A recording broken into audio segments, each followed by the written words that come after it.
Hello students, welcome back. So let's continue from here. This is the next part of that PowerPoint presentation that is related to DNA damage and repair mechanism. I have explained up to here DNA repair. Now type of DNA damage and repair mechanism. कौन कौन सी DNA damage होते हैं, like pyrimidine dimers होना और बन जाना, इसका formation होना pyrimidine dimers का, oxidized deaminated bases, bulky DNA lesions, DNA protein adducts, mismatched bases, double stranded DNA breaks. और इन सबको रिपेयर करने का एक अलग अलग पाथवे है. लाइक डायरेक्ट रिपेयर कर सकते हैं आप पिरामिडीन डाइमर्स के फॉर्मेशन को, बेस एक्सीजन रिपेयर के थ्रू कर सकते हैं डीएमिनेटेड बेसिस और ऑक्सीडाइज बेसिस को, और न्यूक्लियोटाइड एक्सीजन रिपेयर NER, इसको आप कौन से डैमेज को रिपेयर कर सकते हैं इसके थ्रू, जो DNA लेजेंड्स का फॉर्मेशन हो जाता है या प्रोटीन इंडक्ट्स बन जाते हैं. सो सी स्टूडेंट्स, और मिसमैच बेसिस को मिसमैच रिपेयर के थ्रू आप वो मैनेज कर सकते हैं. Now double standard DNA breaks के लिए दो तरह का पाथवे है, एक नॉन होमोलॉगस इन जॉइनिंग और एक homologous recombination. So now pyrimidine dimers में क्या होता है, फॉर्मेशन होता है किस चीज़ का, पिरामिडीन डाइमर्स का. एडजेसेंट पिरामिडीन जो होते हैं वो सेम स्ट्रैंड के DNA के सेम स्ट्रैंड पे आके जॉइंट होना शुरू हो जाते हैं, and that leads to the formation of a cyclobutane ring. और फिर वो क्या बना देते हैं, किस चीज़ का फॉर्मेशन कर देते हैं, साइक्लोब्यूटेन रिंग का फॉर्मेशन कर देते हैं. And the formation of such dimers, और जब इस तरह का डाइमर का फॉर्मेशन हो जाता है DNA स्ट्रैंड पे, सो वो क्या करते हैं, DNA के स्ट्रक्चर को डिस्टॉर्ट कर देते हैं, और वहाँ का जो प्रोसेस होता है वहाँ पे रेप्लिकेशन और ट्रांसक्रिप्शन को ब्लॉक या स्टॉप कर देते हैं. So this is very harmful, pyrimidine dimers का फॉर्मेशन होना. नाउ नेक्स्ट है एंड स्टूडेंट्स, येस आप यहाँ पे पिरामिडीन डाइमर से रिलेटेड और भी इलाबोरेट स्लाइड अपनी बना सकते हैं. Like you can add a picture related to formation of cyclobutane ring. Yes, now next one is oxidized and deaminated bases. मैंने आपको बताया था डीएमिनेशन क्या होता है. सो डीएमिनेटेड बेसिस का होना रिमूवल हो जाना या लॉस हो जाना, या आप कह सकते हैं अमीन ग्रुप्स का. और दूसरी चीज़ क्या, ऑक्सीडाइज. इसमें क्या होता है बेटा, ये ऑक्सीडेटिव स्ट्रेस की वजह से होता है और ये मॉडिफिकेशन कर देता है, ए बेसिक साइट्स जनरेट हो जाते हैं इसमें, दैट इज बेस लॉस और DNA स्ट्रैंड ब्रेक्स. और इसको कैसे रिपेयर करते हैं, बेस एक्सीजन रिपेयर के थ्रू. बल्कि DNA लेजेंड्स का फॉर्मेशन होना, और या फिर DNA प्रोटीन एडक्ट्स बन जाते हैं स्ट्रैंड पे. मिसमैच बेसिस हो जाना, बेसिस जो है वो मिसमैच्ड हो जाते हैं. और डबल स्ट्रैंडेड DNA ब्रेक्स होना, दोनों ही स्ट्रैंड में ब्रेक्स होना. नाउ नेक्स्ट है आपका एजेंट्स दैट डैमेज DNA. वो कौन कौन से एजेंट्स हैं जो DNA को डैमेज करते हैं, ionizing radiation, X-rays and anti tumour drugs. और इनका इफेक्ट क्या आता है, इनके थ्रू डबल स्ट्रैंड ब्रेक होता है, सिंगल स्ट्रैंड ब्रेक होता है, इंट्रा या इंटर स्ट्रैंड ब्रेक. और इनके रिपेयर पाथवे कौन से हैं, non homologous in joining that is NHEJ, और homologous recombination that is HR. दूसरा क्या है, UV लाइट केमिकल्स जो हैं जिसकी वजह से पिरामिडीन डाइमर्स का फॉर्मेशन होता है या बल्कि एडक्ट्स बन जाते हैं. और इनको कैसे रिपेयर किया जाता है, न्यूक्लियोटाइड एक्सीजन रिपेयर, या आप डायरेक्ट्स भी कर देते हैं पिरामिडीन डाइमर्स का repair. Now next one is oxygen radicals hydrolysis alkylating agents. Alkylating agents के रिलेटेड मैंने आपको बताया था बेटा, जो एल्किल ग्रुप्स होते हैं, और फिर ऑक्सीजन रेडिकल्स और हाइड्रोलिसिस के थ्रू कौन सा इफेक्ट देता है, ए बेसिक साइट जनरेट हो जाते हैं, या सिंगल स्ट्रैंड ब्रेक होता है, या फॉर्मेशन हो जाता है 8 ऑक्सोग्वानिन लेजेंड्स का. और इसको कैसे रिपेयर करते हैं, बेस एक्सीजन रिपेयर के थ्रू. नेक्स्ट है रेप्लिकेशन एरर्स. रेप्लिकेशन की वजह से क्या हो जाता है, बेसिस मिसमैच हो जाते हैं, इंसर्शन या डिलीशन हो जाता है बेस का. और इसको कैसे रिपेयर करते हैं, मिसमैच रिपेयर पाथवे के through. So here are the repairs. Direct repair mechanism में क्या होता है, direct repair mechanism also called direct reversal.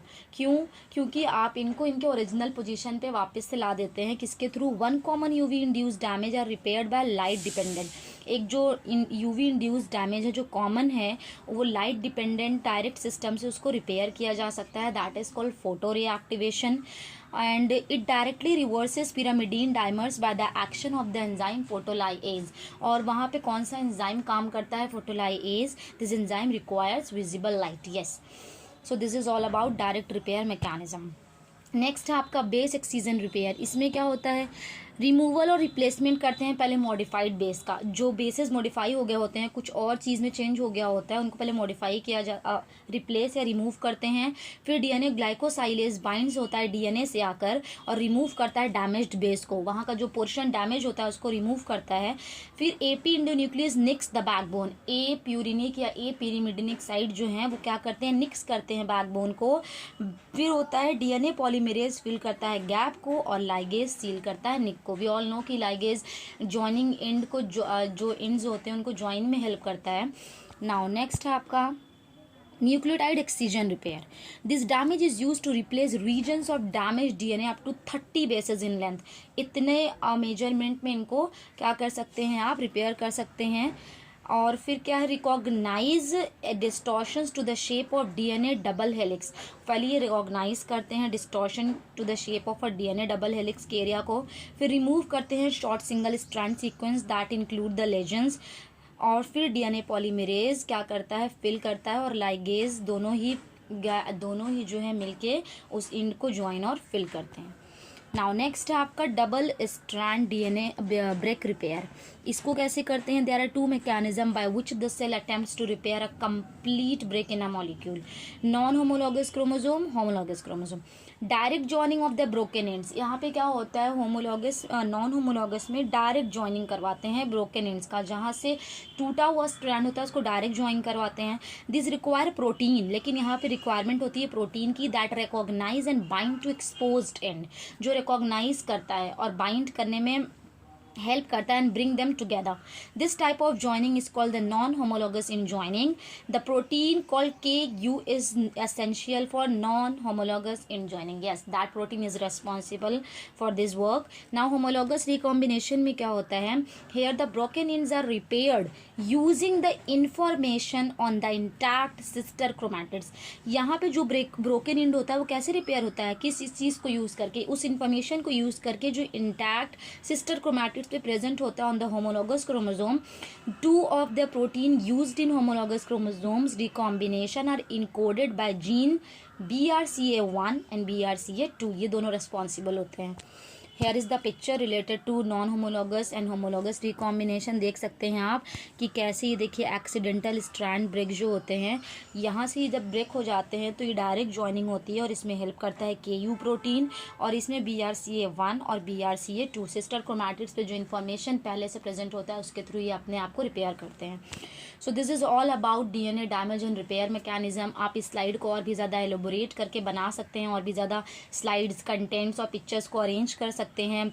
Okay, and the conclusion, as a consequence the DNA repair process is a response to damage in the DNA structure।